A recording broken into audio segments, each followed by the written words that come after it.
காலங்கத்தால இங்க என்ன கூத்து போங்கடா வெளியா எல்லாம் போங்கடா பாப்பா ஏண்டா கண்ணு அம்மா கொஞ்சம் ஓய்வு எடுத்துக்க கூடாது? சரிம்மா ஓய்வு எடுத்துக்கப்பா.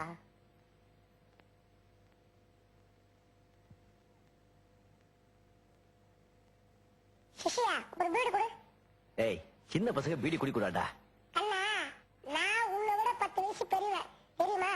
ஒழுங்கா பீடி கொடு. இல்லன்னா விடுவேன். இந்தாங்க அண்ணா இந்தாங்க. Very good.